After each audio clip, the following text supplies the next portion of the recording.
ఇవాల్టి రోజు వర్తమాన కాలంలో ఉన్నటువంటి సమాజంలో అసలు ఒక ఉద్యోగం చేసేటప్పుడు పైవారిని గౌరవించి పైవారి పట్ల వినయ విధేయతలతో ప్రవర్తించడము అనేటటువంటి మాట జీవితంలో అన్వయం చేసుకోవడం నేర్చుకోవాలి అంటే స్వామి హనుమ యొక్క వృత్తాంతాన్ని పరిశీలించాలి.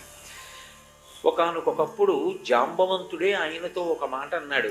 స్వామి హనుమతో మాట్లాడుతూ ఆయనతోటే ఒక మాట అంటాడు. స్వామి హనుమ, మీరు సుగ్రీవస్య సమోహ్యపి రామలక్ష్మణయోస్యాపి తేజసాచ బలీనచ అన్నాడు. ఓ హనుమ, మీరు ఎంత శక్తి కలిగినటువంటి వారు అంటే హనుమాన్ హరిరాజస్య అని పిలిచాడు. ఈ కోతులకన్నిటికీ కూడా రాజు వంటి వాడా? హనుమాన్ హరిరాజస్య సుగ్రీవస్య సమోహ్యపి, నీవు మన ప్రభువైనటువంటి సుగ్రీవుడితో సమానమైనటువంటి బలపరాక్రమములు కలిగినటువంటి వాడివి. సుగ్రీవస్య సమోహ్యపి రామలక్ష్మణయోశ్చాపి తేజసాచ బలీనచ, రామలక్ష్మణుల యొక్క తేజస్సు ఎటువంటిదో నీ యొక్క తేజస్సు నీ యొక్క బలము కూడా అంతటివే. అయినా ఆయన యొక్క తేజస్సు కానీ ఆయన బలపరాక్రమాలు కానీ లోకహితమునకు ఉపయోగపడ్డాయి తప్ప ధిక్కరించడానికి కానీ, నేనింత వాణ్ణి కాబట్టి నా ప్రభువు సుగ్రీవుణ్ణి గౌరవించవలసిన అవసరమే ఉందని కానీ, నేను రామలక్ష్మణుల్ని గౌరవించవలసిన అవసరమే ఉందని కానీ ధిక్కార ధోరణితో ఆయన ప్రవర్తించినటువంటి సందర్భం ఆయన జీవితం మొత్తం మీద ఒక్కటి కూడా కనపడదు.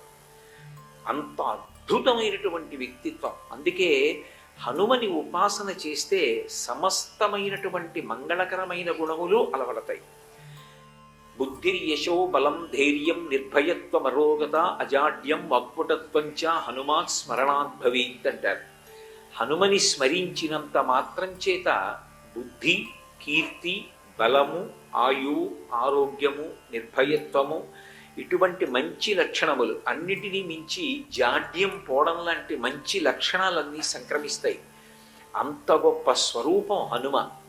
హనుమ అంత మంగళప్రదుడు కావడానికి కారణం ఆయన పరమశివుని యొక్క అవతారం. శివావతారమే హనుమ. అందుకే శివుడు మంగళప్రదుడు. శివ అన్న నామానికి అర్థం ఏమిటంటే నిత్య శుభంకరుడు. ఎప్పుడూ శుభములను చేస్తూ ఉంటాడు, ఎప్పుడూ మంగళములను చేస్తూ ఉంటాడు, ఎప్పుడూ శోభనములను చేస్తూ ఉంటాడు. అలా ఎప్పుడూ శుభం చేసేవాడెవరో ఆయనకే శివుడు అని పేరు. ఆ శివుడే స్వామి హనుమగా అవతారం స్వీకరించారు. ఈ రహస్యం తెలిసున్నవారు కాబట్టే సమర్థరామదాసు గారు త్రయోదశాక్షరీ మహామంత్రాన్ని వ్యాప్తి చేశారు. శ్రీరామ జయ రామ జయ జయ రామ, అది త్రయోదశాక్షరీ మహామంత్రం అంటారు దాన్ని. అందులో 13 అక్షరాలు ఉంటాయి. 13 అక్షరాలతో ఉండేటటువంటి ఈ త్రయోదశాక్షరీ మహామంత్రాన్ని వ్యాప్తి చేసినటువంటి వారు సమర్థరామదాసు గారు.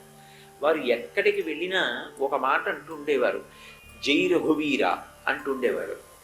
ఆయన ప్రచారం చేసింది శ్రీరామ జయ రామ జయ జయ రామ. శ్రీరామ జయ రామ జయ జయ రామ అన్న మంత్రం ఎంత శక్తివంతం అంటే, పెద్ద పెద్ద అధికార స్థానాలలో ఉండి ఒక్క సంతకం పెడితే కొన్ని కోట్ల రూపాయలు విడుదల చెయ్యగలిగినటువంటి వాళ్ళు, ఒక్క సంతకం పెడితే కొన్ని లక్షల మంది జీవితాన్ని ప్రభావితం చెయ్యగలిగినటువంటి వాళ్ళు, తమ బుద్ధి ఎప్పుడూ మంగళప్రదంగా 10 మందికి పనికొచ్చేటట్టుగా రాగద్వేషాలకి అతీతంగా ప్రచోదనమయ్యేటట్టుగా ఉండాలి అంటే శ్రీరామ జయ రామ జయ జయ రామ అన్న మంత్రాన్ని వింటూ ఉంటారు. రామదూత హనుమాన్, శ్రీరామదూత హనుమాన్.